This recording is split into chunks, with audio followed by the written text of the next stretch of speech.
Olá, sejam muito bem-vindos à Escola do Discípulo, a nossa quarta aula na exposição de 1 João. Eu sou a Miriam Oliveira, você já me conhece aqui das outras aulas e que bom que nós estamos juntos mais uma vez procurando entender essa carta e adentrar realmente ali de forma expositiva nessa mensagem do apóstolo João. E o quanto ela já tem nos falado, né? Como ela é profunda, você já tem percebido o quanto ela é profunda, a gente já viu várias coisas importantes dessa carta, mas a gente ainda está no começo, estamos ainda no segundo capítulo e hoje nós vamos continuar então a partir do versículo 3. Eu quero convidar você a se desligar de outras coisas que você estiver fazendo, focar aqui com a gente, já compartilha com alguém que você conhece ou no Instagram, nas suas redes sociais, a respeito da aula de hoje, porque outras pessoas também que você gostaria que assistissem essa aula precisam ter acesso, né? E você pode ser um instrumento de Deus para levar, então, essa mensagem para outras pessoas. Então, vamos orar para a gente começar? Querido Deus, Pai, muito obrigada pela sua palavra, pelo seu grande amor. Fala conosco, Pai, alcança cada coração que estiver assistindo esta aula, que estiver aqui conosco, conectado, que o Senhor nos abençoe e edifique a nossa vida. Pai, eu te peço e que seja uma aula produtiva, que o Senhor possa encontrar em nós um coração humilde, Pai, que ama a tua palavra, que deseja buscar o teu ensino e caminhar, Pai, em ti, Deus, permanecer em ti, Senhor. Nos ajude, em nome de Jesus. Amém. E hoje a gente vai ver que nós vamos falar sobre guardar os mandamentos de Cristo, né, do Evangelho, andar nesta vida que Jesus nos chama a viver. E você que tem participado dessas aulas, comente aqui de onde você já quero saber qual é a cidade, o estado que você está falando. E que bom realmente que a gente está junto aqui, continuando essa exposição.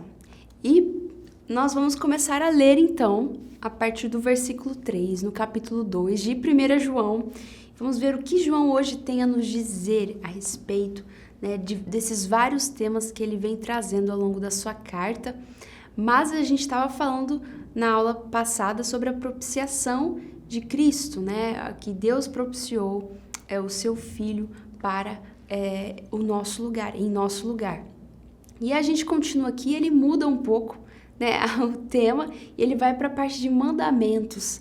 Mas, poxa, se Jesus não ofereceu o seu Filho, se Jesus foi oferecido em nosso lugar, por que a gente tem que cumprir uma série de regras, uma série de mandamentos? Como assim? Deus é misericordioso, é justo, mas ainda assim requer de nós obediência? E a gente vai ver o porquê que isso acontece e de que modo a gente pode obedecer a Deus, né, de maneira a entender não somente que a gente tem que obedecer, mas que isso está englobado em algo maior. E eu quero, então, olhar para você nesses versículos, olhar com você, né, para esses versículos para a gente entender do que isso se trata, ok? No versículo 13, então, diz o seguinte: e nisto sabemos que o temos conhecido, se guardamos os seus mandamentos. Aquele que diz, eu conheço, mas não guarda os seus mandamentos, esse é mentiroso e a verdade não está nele. Mas quem guarda a sua palavra, nele verdadeiramente tem sido aperfeiçoado o amor de Deus. Nisso sabemos que estamos nele. Quem diz que permanece nele, esse deve também andar assim como ele andou. Uau, interessante essa mensagem. João está dizendo, olha, nisto conhecemos, sabemos que o temos conhecido. Se vocês obedecerem aquilo que ele disse, aquilo que Jesus disse. Então, João não está se importando simplesmente com a continuidade, como a gente viu aqui, né, da mensagem dele. Ele tem uma linha de raciocínio diferente aqui. Mas ele quer trazer, o que você tem que entender é que se você diz que você conhece a Jesus, você tem que andar como ele andou. Não adianta você dizer que conhece Jesus, mas a sua vida demonstra outra coisa. Isso não faz sentido, isso não tem a ver com alguém que realmente conheceu quem é Jesus. E porque aquele que conhece quem é Jesus nunca mais é a mesma pessoa. Tudo bem que tem um processo aí de santificação ao longo de toda a nossa vida, né, que a gente vai superando os pecados, a gente vai, pela graça de Deus, né, a gente vai entendendo que somos perdoados dos nossos pecados e aquilo que a gente cometia não comete mais, certo? Por isso, João está confrontando aqui o gnosticismo, porque os gnósticos diziam que, poxa, a gente conhece ele, a gente sabe sobre essa verdade, sobre essa espiritualidade aí superior, algo poderoso, mas o que eles viviam, a vida deles, contradizia o que eles estavam dizendo. E isso é um problema. E João está dizendo, olha, não, peraí, vamos começar a conversa certinha aqui. Se você diz que você conhece Jesus, você tem que obedecer os seus mandamentos. E não ao contrário, não viver conforme seu próprio coração, os desejos da sua carne. A gente vai ver isso um pouquinho, mais pra frente. Mas obedecer tem a ver com guardar, então, os mandamentos de Cristo. E Jesus resumiu os mandamentos, lá do Antigo Testamento, da Antiga Aliança, em 2. Amar o Senhor e o seu próximo como a ti mesmo. Então, acima de todas as coisas, ame a Deus e ame o seu próximo. Mas o Sermão do Monte, ele dá outras orientações, que também são bastante preciosas ali. Então, existem alguns mandamentos que a gente deve observar, sobre o perdão, até no Pai Nosso isso é falado. Então, existem orientações que são realmente um estilo de vida de obediência, que requer de nós esse estilo de vida de obediência. E nós devemos observar, nós devemos entender que isso é importante. Inclusive, aqui, só para trazer uma ideia, uma observação minha a respeito dessa parte, quero ler aqui com você o seguinte. Isso é um alerta muito grande para os dias de hoje, porque por mais que o conhecimento tenha seu valor para edificação e sabedoria, precisamos deixar claro que o que não é mais importante do que uma boa teologia na prática. Que ele não é mais importante do que uma boa teologia na prática. Temos que ter o cuidado para, em nome da verdade, não cair em um tipo de superioridade intelectual, como se estivessem sempre todos errados. Werner deixa claro que não estamos em desvantagens em relação aos gnósticos. Temos o conhecimento genuíno e verdadeiro. Então, o que eu quero dizer aqui é que quando a gente lê essa passagem, ele está dizendo sobre um tipo de obediência que é uma obediência prática, diferente dos gnósticos que tinham um entendimento superior, uma intelecção muito elevada e que só alguns poucos podiam conhecer a verdade. Aqui, João está dizendo, não tem nada disso não. Aqui, se você conhece primeiro, você tem que obedecer. Depois ele vai dizer, não adianta dizer, eu conheço, mas não guardo os seus mandamentos. Esse é mentiroso. Se diz que conhece e não guarda, é mentiroso. Mas, veja, ele não está falando aqui sobre um tipo de obediência cega, né? Mas o que eu quis trazer aqui é que esse conhecimento que a gente tem a respeito de Jesus, aquilo que a gente tem conhecido aqui a respeito do Evangelho, em outros textos, em outros livros e cartas também da Bíblia, isso tem que nos levar a uma obediência prática, não somente a um conhecimento a respeito de Deus, um conhecimento sobre Deus, mas um conhecimento que é transformado em sabedoria. Porque você já viu aquelas pessoas que dizem assim, Coca-Cola não faz bem, mas no dia a dia toma Coca-Cola? A pessoa sabe que Coca-Cola não faz bem, ou qualquer outro alimento, né? Eu tô supondo aqui, tô dando esse exemplo. Se a gente sabe que determinada comida ou alimento não faz bem, é prejudicial, mas mesmo assim a gente come, significa que eu só sei a respeito, mas aquilo ainda não faz parte de uma vida prática. Ainda não entendi completamente, né? Essa informação é apenas uma informação, mas ainda não trouxe sabedoria para a minha vida. Então, o que João está querendo dizer é isso, e é o que eu quero enfatizar aqui. Não adianta a gente ter um conhecimento a respeito de Jesus, informações a respeito do Evangelho, por mais maravilhosas e incríveis que sejam, Mas se aquilo não é transformado em uma teologia prática, poxa, isso tudo só serve como informação. Mas a gente é criado para muito mais que isso. Então, não é somente um conhecimento sobre Deus, mas também uma teologia na prática. E esse é o mais difícil. O mais difícil é praticar, o mais difícil é a gente interiorizar isso, é mudar a nossa agenda, é mudar o nosso estilo de vida para se adaptar à rotina que Jesus deseja de nós.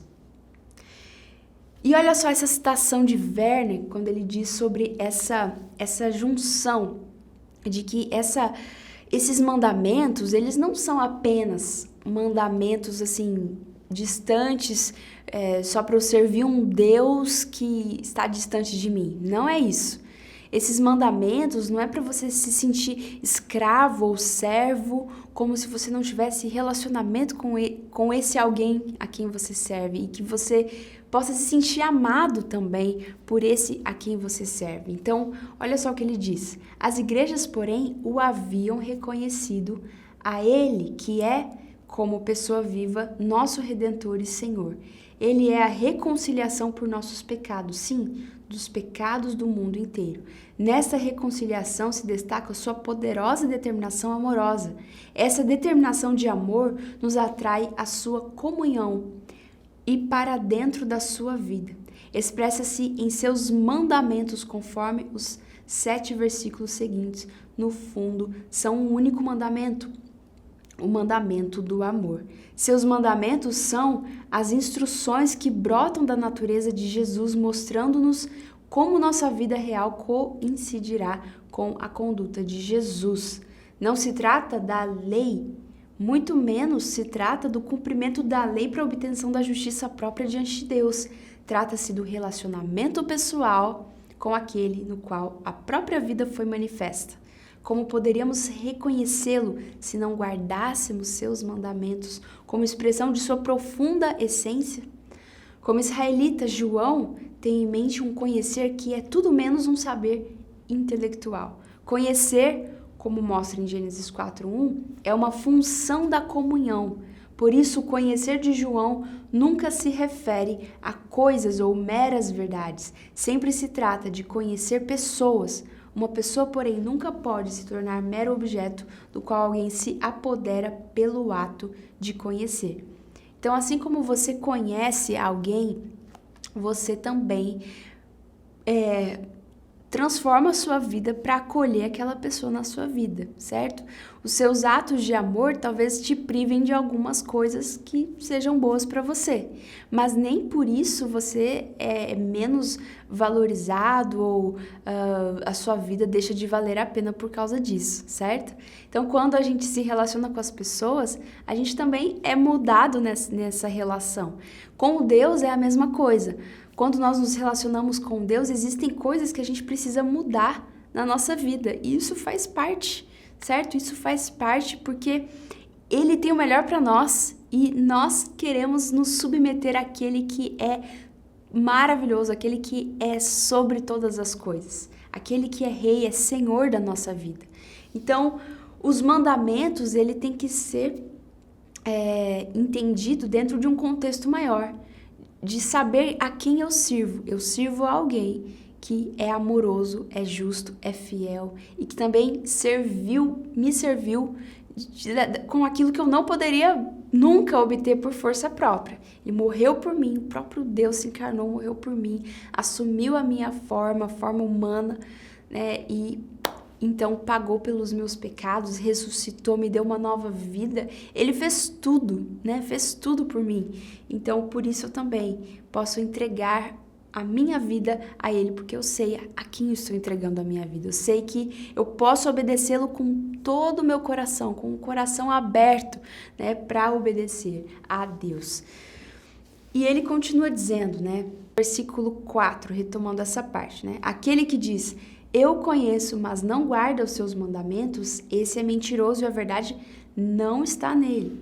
Ou seja, João está querendo concluir essa ideia, dizendo, olha, não, o conhecer aqui, o verdadeiro conhecer é aquele que transforma nos transforma em pessoas mais parecidas com Jesus. Não adianta eu dizer que eu conheço apenas, mas os mandamentos não são refletidos na sua vida. Então, ele está abominando qualquer cristianismo superior que diz que basta você apenas conhecer a respeito.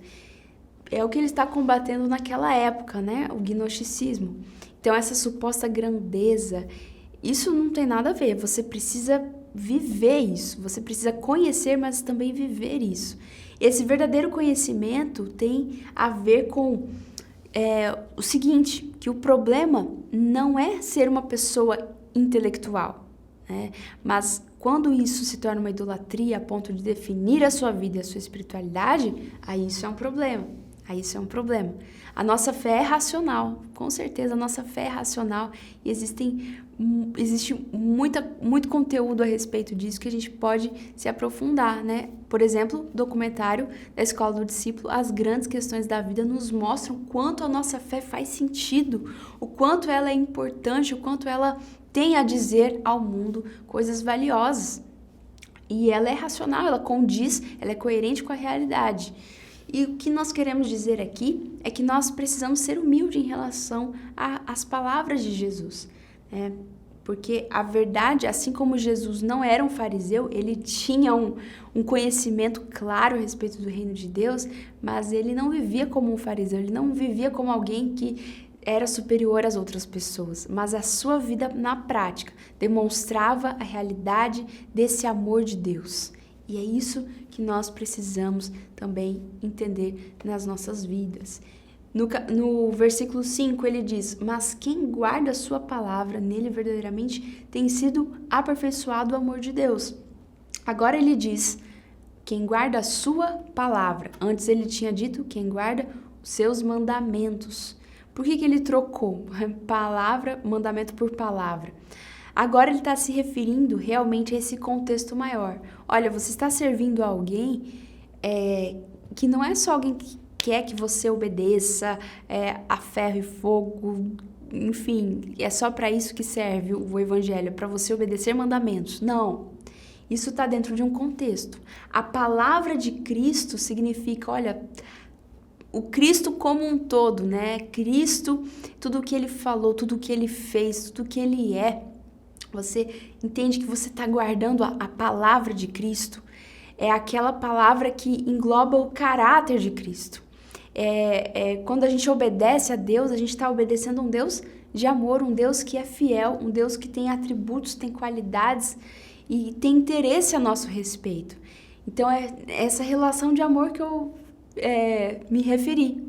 Essa relação de amor com Deus é uma relação que nós somos moldados, mas isso não é algo que aflige a nossa vida no sentido de, meu Deus, acabou minha vida agora, né?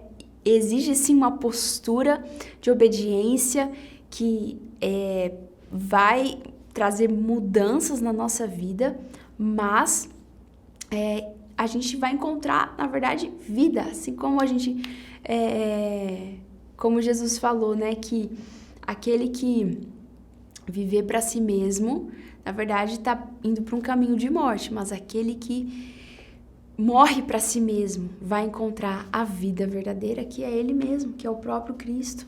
Então, será que a nossa vida, será que a gente tem obedecido a Deus, a Jesus, a esse ponto? Será que isso é tudo que Jesus quer de nós? Que você obedeça-o apenas como um soldadinho que não pode questionar nada? Não é isso que João está falando. Existe um contexto por trás de tudo isso, que anda em harmonia com o caráter de Jesus. E por isso eu quero trazer essa citação de Werner novamente, quando ele explica sobre essa palavra, né? Na palavra de Jesus, temos consolo, promessa, mandamento em conexão intrínseca. Contudo, assim como em Jesus, a vida foi manifesta e presenteada a nós, assim o amor de Deus está subjacente às frases a respeito de guardar os mandamentos. A vontade do Senhor que nos dá ordens está unida à sua vontade de amor que tem seu telos, seu alvo final conosco e nos leva até esse alvo final. Guardar a palavra é algo que somente ocorre quando o ouvimos e acolhemos como proveniente desse amor, permitindo, por isso, que o mandamento do amor permeie todo o nosso pensar, falar e fazer. Então, o amor de Deus, o amor de Jesus não se esgota sobre as nossas vidas, né? Nem em entendimentos teológicos corretos, nem em sentimentos comovidos, mas ele se aperfeiçoa na obediência à sua palavra. E é isso que nós precisamos entender, né? Sobre guardar realmente a palavra de Jesus, deixando que ela viva e ela haja em nossas vidas. E eu quero te perguntar, você já conheceu alguém que tem esses conhecimentos teológicos, mas a sua vida prática não corresponde a esses conhecimentos? Então, isso é o que é o que João está nos alertando a não viver dessa maneira, né? Jesus está nos levando a um alvo, a um telos, ser parecidos com Jesus. E por isso que os mandamentos, quando a gente olha os mandamentos por essa perspectiva, nós vemos que isso fará bem às nossas vidas. Isso nos tornará pessoas mais fiéis a Deus e pessoas melhores, né? Pessoas redimidas, cuja obra do Espírito Santo está vívida em nosso coração. E continuando, nisso sabemos que estamos nele. Quem diz que permanece nele, esse deve também andar assim como ele andou. Então, João está falando sobre permanecer nele, permanecer em Jesus. Então, você já viu que nós devemos guardar os seus mandamentos, nós devemos guardar a sua palavra, e isso nos tornará aperfeiçoados no amor de Deus, né, quando nós somos obedientes a Jesus, e nós devemos permanecer nele. E esse permanecer, ele tem grande importância para João, porque no seu evangelho ele é falado várias vezes, né? 41 vezes, só no evangelho de João. Aqui ele é falado nessa carta 22 vezes, e na carta de 2 João é falado 3 vezes. Então, permanecer é uma palavra importante para João, né? Para o apóstolo João. Permanecer em Jesus, porque não se trata apenas de imitar o exemplo de Jesus, mas de participar com Ele do seu sofrimento, da sua vida, né? Permanecer nele. Então isso envolve toda a nossa vida, né? Participar com Jesus em tudo aquilo que nós fazemos. E até a melhor maneira aqui de explicar esse versículo é fazendo uma referência a Efésios 5:1, que diz: portanto, sejam imitadores de Deus como filhos amados. Então, isso que Paulo nos fala faz referência com esse texto de João, de 1 João, e nos ajuda a entender melhor que, olha, nós obedecemos, nós somos imitadores de Deus como filhos amados. Não é como servos apenas, mas é como filhos amados. Somos servos de Cristo porque Ele é o nosso Senhor, mas somos filhos amados de Deus e esse é o nosso prazer. Assim como Jesus teve prazer de obedecer o seu Pai e cumprir todos os mandamentos até a morte de cruz, a nossa vida também é levada a viver em obediência completa, íntegra, em amor e alegria ao Senhor Jesus. E continuando no versículo 7, amados, não lhes escrevo um mandamento novo. João não está falando de uma novidade, de uma notícia nova, ele está retomando o que já foi dito, mas um mandamento antigo, que vocês tiveram desde o princípio. Esse mandamento antigo é a palavra que vocês ouviram. Por outro lado, o que lhes escrevo é um mandamento novo. Esse João é engraçado. Aquilo que é verdadeiro nele e em vocês, porque as trevas vão se dissipando e a verdadeira luz já brilha. Quem diz estar na luz, mas odeia o seu irmão, está nas trevas até agora. Quem ama o seu irmão permanece na luz e nele não há nenhum tropeço, mas quem odeia o seu irmão está nas trevas. Anda nas trevas e não sabe para onde vai, porque as trevas lhe cegaram os olhos. Então a gente vê que ele fala amados. Olha só, João está dizendo que ele não está se referindo com dureza à igreja. Ele não está a intenção dele não é trazer um peso sobre a igreja, mas falar, olha, eu quero que vocês conheçam esse amor de Deus e eu quero que vocês saibam que vocês são amados. Então ele está com todo carinho apresentando a mensagem aqui do Evangelho. E quando ele diz, não lhes escrevo um mandamento novo, mas um mandamento antigo, ele está dizendo que Jesus não veio romper com a lei, mas veio cumprir a lei. Então, o mandamento antigo, aqueles que eram israelitas, aqueles que vinham, né, da descendência dos judeus, aqueles que eram judeus e criam no Antigo Testamento, Jesus não veio romper com a lei, mas ele veio cumprir totalmente a lei, fazer o que ninguém conseguiu fazer, cumprir perfeitamente, ser santo. E ele continua dizendo, por outro lado, que lhes escrevo é um mandamento novo. Mas como assim, João? Você acabou de dizer que você não está escrevendo um mandamento novo e logo em seguida você diz que está sim escrevendo um mandamento novo. No versículo 7, João está se referindo à antiga aliança. A antiga aliança é verdadeira. Jesus não veio para abolir a lei, ele veio para cumprir a lei. Isso nos mostra que só ele poderia fazer isso, só Jesus poderia viver completamente a lei de Deus. Porém, quando ele diz o que eu lhes escrevo é um mandamento novo, ele está se referindo à nova aliança, aquela que Jeremias profetizou sobre um coração de carne, onde Deus escreveria em nós, né, a sua lei. Então, essa nova aliança é uma nova aliança que tem a presença do Espírito Santo no nosso interior. É uma realidade hoje.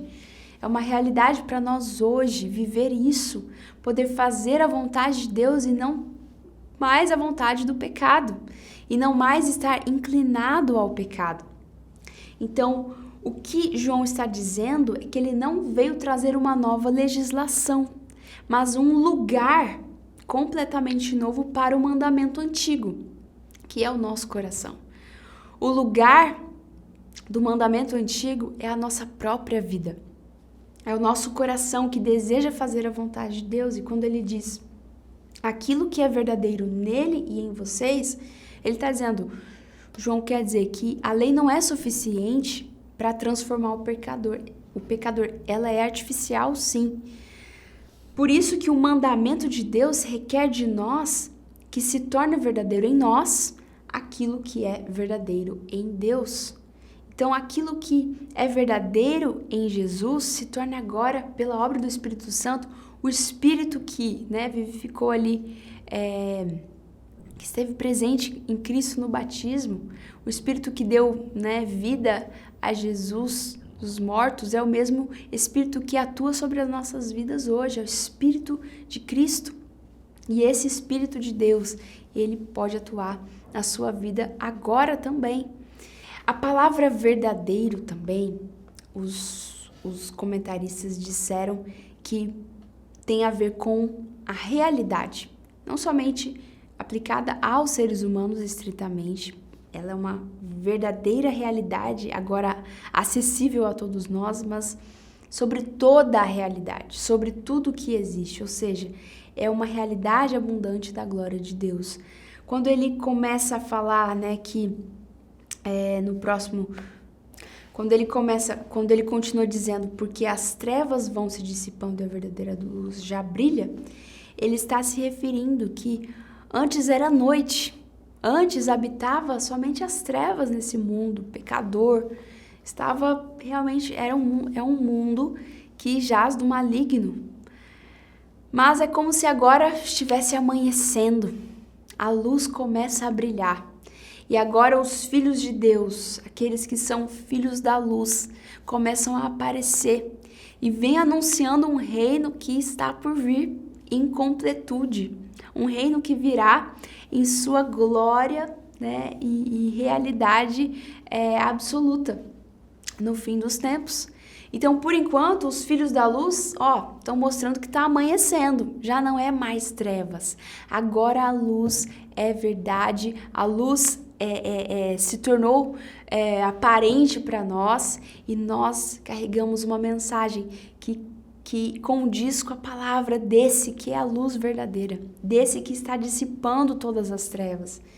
Então, quando ele diz, porque as trevas vão se dissipando e a verdadeira luz já brilha, ele quer dizer que esse mundo é corrompido pelo pecado, sim, mas a verdadeira luz já brilha através dos filhos de Deus. Isso quer dizer que nós experimentamos esse mundo desafiador, né? De sofrimento, de luta, mas é pela vitória de Cristo que nós podemos superar tudo isso. E no versículo 9, quem diz estar na luz, mas odeia o seu irmão, está nas trevas até agora. Olha só, ele está se referindo a essa luz e essas trevas, ele faz esse contraste, né? Até o capítulo 3 nós veremos. E ele diz, olha, essa luz, ela tem que ter coerência. Essa luz, ela pode ser reconhecida naqueles que são os filhos de Deus, aqueles que são filhos da luz. Então, ela precisa ser reconhecida. Então, se você odeia o seu irmão, poxa, isso não é fruto de quem está na luz, isso é fruto de quem está nas trevas. E a gente se pergunta, mas Jesus, eu tenho ainda sentimentos, eu tenho ainda pecados, pensamentos que não condizem com a sua palavra, eu ainda odeio as pessoas, eu não ajo conforme o ódio, mas muitas vezes eu passo por situações e que raiva daquela pessoa, que raiva né? Porém, o que João está nos dizendo aqui, que isso é uma obra das trevas. Estamos num processo de santificação, certo? Nós estamos passando por esse processo de santificação e nós precisamos permanecer nele. Esse é o momento em que, quando nós temos esse tipo de pensamento das trevas, sentimentos que provêm das trevas, nós precisamos permanecer em Cristo. E é assim que nós vencemos as trevas, é assim que nós lutamos contra as trevas. É no nosso próprio coração, permitindo que Jesus seja Senhor sobre tudo que há em nós, sobre tudo que envolve a nossa vida. Então, no versículo 10, quem ama o seu irmão permanece na luz, e nele não há tropeço algum. Então, não há tropeço algum, você não precisa ter medo de armadilha. Você pode viver certo de que essa é a verdade que Jesus tem para nós. No versículo 11, mas quem odeia o seu irmão está nas trevas, anda nas trevas e não sabe para onde vai, porque as trevas lhe cegaram os olhos. Ou seja, João não tem o intuito aqui de condenar as pessoas, dizer, você vai para o inferno, né? Esse é o caminho para quem está nas trevas. Mas ele está dizendo, olha, ele está alertando com muito amor, falando, essas pessoas infelizmente vivem como cegas. Elas não conhecem, elas não entendem o que é o amor de Deus. Vocês que são filhos da luz, o amor precisa fazer parte da sua vida. Precisa iluminar o seu coração, né? Aqueles que conheceram a luz verdadeira, conheceram o amor de Deus. Então, quem odeia o seu irmão está vivendo ainda nas trevas. Por isso que a gente tem que ver que quem deixou de amar não consegue mais ver. É como se não visse a realidade como ela é. Uma realidade em que Deus existe, que há esperança para esse mundo, que há vida verdadeira para esse mundo, que é Jesus Cristo. Mas sabe qual que é um problema? É quando a gente se acostuma com a vida na escuridão. A gente se diz cristão, mas se acostuma com uma vida sombria. Olha só, muitas vezes nos acostumamos a uma vida sombria, estando até na igreja por muitos anos, sem perceber que estamos rodeados de pessoas igualmente cegas. E por outro lado, também existem aqueles que se vangloriam de estar na luz e de possuir um tipo de conhecimento sublime, mais conhecimento que os outros. E a verdade se revela que distingue um do outro. Há amor ao irmão. Então, essa é a análise que a gente deve fazer a respeito da nossa vida espiritual. Eu estou na igreja, já faz anos, se essa é a sua situação, analisa a sua vida espiritual. Será que eu realmente estou sendo obediente a Jesus? Será que eu realmente sou uma discípula de Jesus? Eu estou levando a sério esta vida cristã? Como que eu avalio isso? Há amor ao irmão? Será que eu estou amando as pessoas? Será que eu estou me importando com as pessoas? Porque se eu não estiver amando meus irmãos, isso mostra que talvez eu esteja mais acostumada com uma vida das trevas, uma vida sombria, distante de Deus, do que uma vida que realmente entendeu a luz verdadeira, que crê na luz verdadeira. No versículo 12, filhinhos, escrevo a vocês, porque os seus pecados são perdoados por causa do nome de Jesus. Então, isso significa aqui para nós que nós não devemos deixar de comparecer na presença de Jesus por culpa pelo nosso pecado. Se você reconhece essa situação, fala, Senhor, eu preciso me arrepender dos meus pecados. Eu vejo que minha vida não tem sido uma vida de amor. Eu preciso do Senhor e, às vezes, por eu enxergar o meu pecado, eu nem vou entrar na presença do Senhor, nem vou falar com o Senhor, porque, enfim, existe essas condutas minhas, esses pensamentos que ainda remontam ao período das trevas em que eu vivia. E aqui, então, João está falando nada disso. Não é por isso que você não vai entrar. Na verdade, mesmo que você tenha os seus pecados e você entenda que eles já foram perdoados, que você tenha certeza de que eles já foram perdoados em Cristo Jesus e você tem livre acesso ao Pai por meio de Cristo, e você pode entrar, que isso não seja um motivo para você não entrar. Ao contrário, você tem todo o acesso a Deus. E agora ele vai se referir aos idosos, às pessoas, às diferentes gerações ali da igreja. Então ele vai se referir aos pais, aos jovens. E quando ele diz o seguinte, pais, ele está se referindo aos idosos da igreja, aqueles que já conheciam a verdade há algum tempo. Então, pais, escrevo a vocês porque conhecem aquele que existe desde o princípio.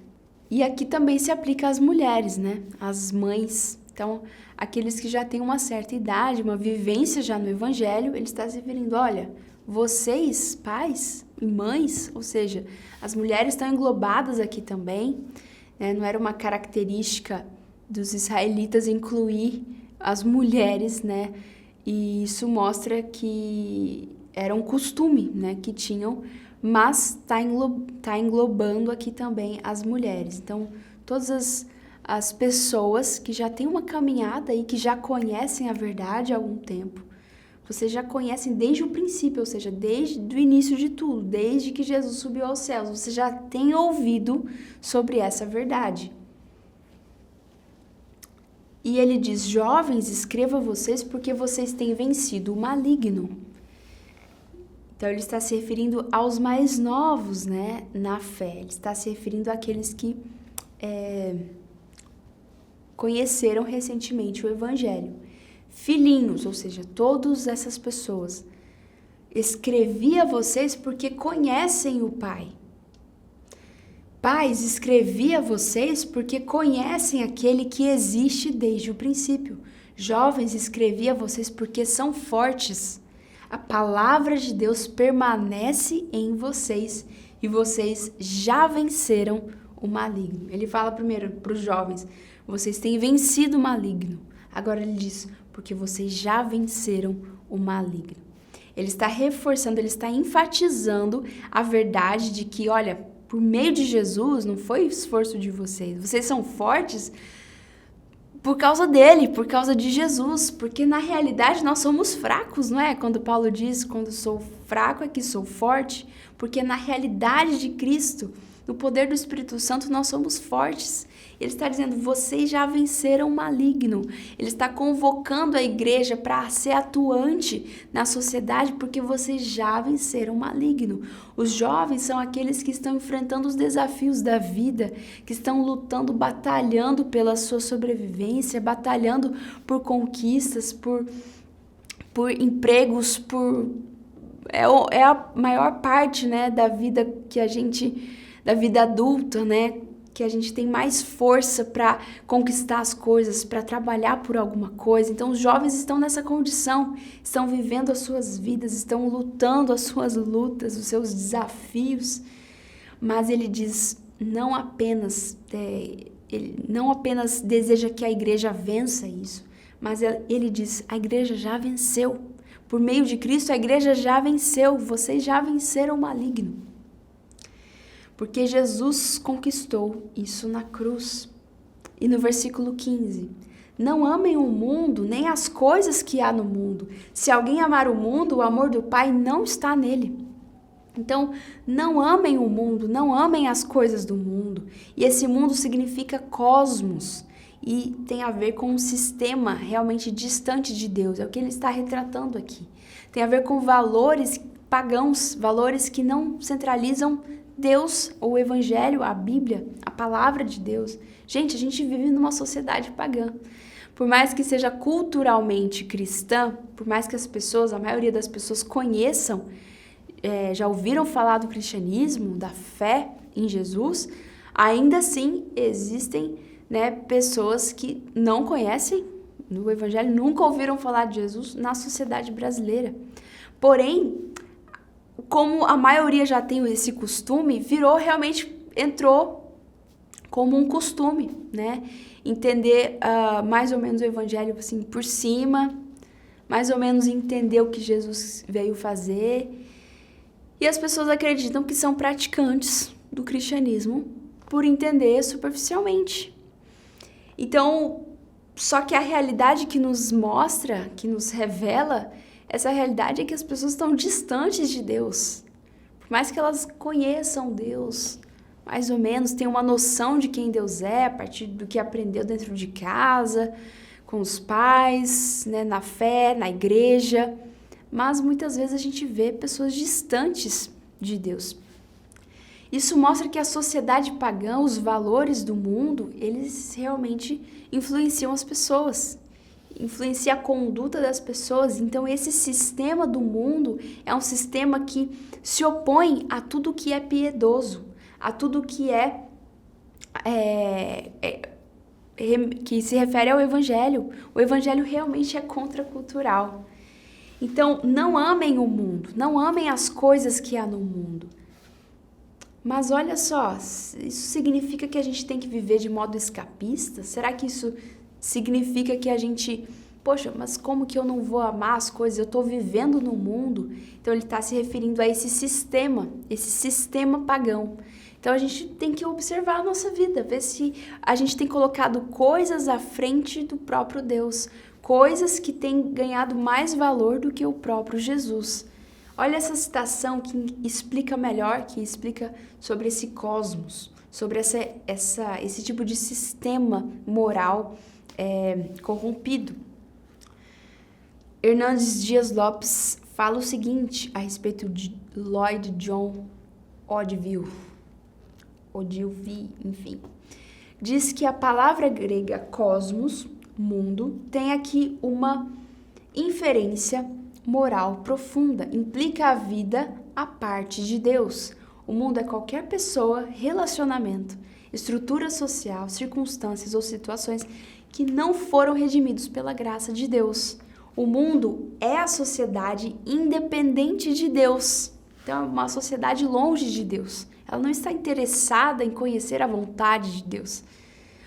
Governos sem a linha do prumo de Deus. Sistemas econômicos que não têm a soberania de Deus. Indústrias e corporações sem interesse pelas pessoas ou pelos propósitos divinos. Então, quando João está falando sobre amar o mundo que ele quer dizer Não é que a gente não pode fazer coisas nesse mundo, passear, enfim, desfrutar de coisas boas que existem. Ele está dizendo sobre esse sistema pagão, esse sistema que quer viver independente de Deus, quer viver à parte de Deus, longe da vontade, da revelação de Deus. Então é isso que ele está se referindo. Então não é sobre sermos escapistas. Na verdade, uma pessoa que realmente ama a Deus, que conhece, que obedece os seus mandamentos, ela vai ser luz, não é assim que a gente tem visto? Ela vai ser luz. Então não é para que a gente viva uma vida, né, uma fé privada, uma vida espiritual estritamente particular. Não, a gente é levado a realmente promover essa fé para a sociedade, né? Levar essa fé, exalar essa fé em tudo aquilo que é bom, que é belo, que é verdadeiro. Esse amor, essa pureza são marcas da igreja de Cristo. Então nós somos chamados sim a edificar o mundo. Nós não devemos viver sem esperança. Por isso que nós devemos atuar e ao invés de viver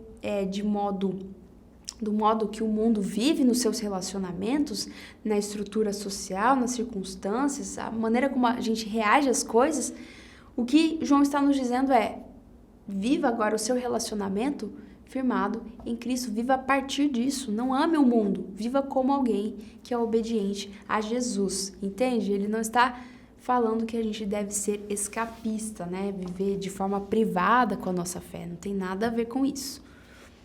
Mas realmente glorificar a Deus no mundo. No versículo 16, porque tudo que há no mundo, os desejos da carne, os desejos dos olhos e a soberba da vida, não procede do Pai, mas procede do mundo. Então ele está dizendo, olha, porque tudo que há no mundo, os desejos da carne, é isso que governa a vida das pessoas. As pessoas são governadas pelos desejos da carne, são governadas pelos desejos dos seus olhos. Então elas se encantam pelas coisas deste mundo.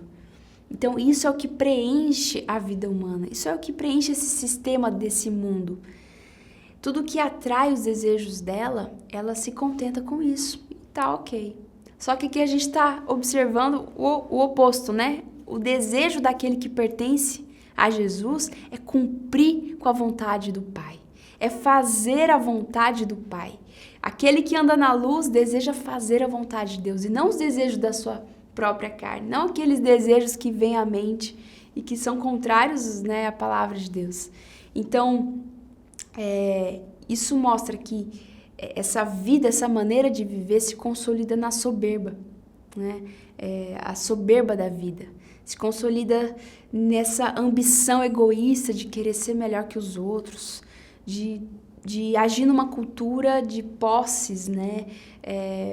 Enfim, de buscar isso só para realmente ter algum status, alguma relevância, enfim. Esses são os desejos da carne, mas os filhos de Deus não vivem por esses desejos, eles buscam fazer a vontade de Deus. Isso tem um som de eternidade, a gente vai ver isso nos próximos versículos, mas até o momento a gente tem percebido a diferença, o contraste entre aqueles que são filhos da luz e aqueles que são filhos das trevas. Para a gente finalizar a aula de hoje, no versículo 17, ora, o mundo passa bem como os seus desejos, certo? Mas aquele que faz a vontade de Deus permanece para sempre. É o que eu estava dizendo. Aquele que deseja fazer a vontade de Deus, esse tem vida eterna. Ele já está desfrutando de uma vida eterna agora. Então, essa é a vida eterna, esse é o sinal do que nós viveremos eternamente com Cristo quando Ele voltar. Quando Jesus voltar, nós teremos uma linguagem, nós teremos um estilo de vida que realmente enaltece a glória de Deus. Agora, a gente vive num mundo quebrado, que a luz precisa contrapor as trevas. E isso é realizado por uma vida de obediência a Deus. Isso já é um sinal da eternidade. Lá na eternidade vai ser esse o tipo de realidade que nós vamos viver. Essa é a realidade definitiva. E por enquanto nós vivemos como, né, um anúncio do que virá. Então, ele está dizendo, ora, o mundo passa. Esses desejos todos vão passar. Isso que tem pervertido o coração humano, essas realizações, essa necessidade de ser melhor que os outros, os bens, os valores do nosso século vão passar. Mas o que não vai passar é quando a gente obedece à vontade de Deus. Isso não passa. Isso, na verdade, é um sinal da eternidade. Isso é o que vai ficar, né? Isso é o que vai ficar. Então, se você quer investir na sua vida com Deus, essa é a melhor coisa que você pode fazer. A melhor coisa que eu e você podemos fazer. Porque há uma fonte inesgotável nisso. Há uma fonte inesgotável para aqueles que são filhos da luz. Aqueles que entenderam que a vontade de Deus, a eternidade começa aqui, né? Então, quando nós morrermos, tudo isso vai passar, mas aqueles que estão firmados na vida em Cristo Jesus, esses podem viver para sempre, para toda a eternidade. E é assim que a gente permanece. Amém? E eu espero que esta aula tenha sido proveitosa, que você possa meditar nesses textos, que você possa, juntamente aqui comigo, continuar as próximas aulas. E como a gente tem visto bastante coisa, né? Ele fala sobre a esperança e nós veremos mais na aula que vem sobre essa esperança cristã. Nós falaremos, inclusive, sobre o anticristo, né? Aquele que domina sobre o mundo hoje, mas que já está vencido, né? Por causa da obra de Cristo Jesus. Jesus é o verdadeiro Senhor e Rei desta realidade. E a era cristã, essa era toda cheia de turbulências, né? Essa era em que a gente vive num mundo quebrado, porque o pecado ainda habita aqui. Porém, os filhos da luz estão sendo chamados para permanecer nessa verdade, permanecer em Cristo, para iluminar o mundo. Não para ficarem escondidos nas suas casas, né? Ou nas suas igrejas, mas para iluminar o mundo, para levar o evangelho a todas as pessoas. E isso é um plano de Deus, é um plano de Deus que nos incluiu na sua história, no seu plano, na sua narrativa, que está nos moldando a sua semelhança para um objetivo final. Amém? O objetivo de que um dia nós viveremos com Cristo eternamente. Que você seja muito abençoado, muito abençoada, e nós nos vemos na aula que vem. Um beijo, um abraço, Deus abençoe.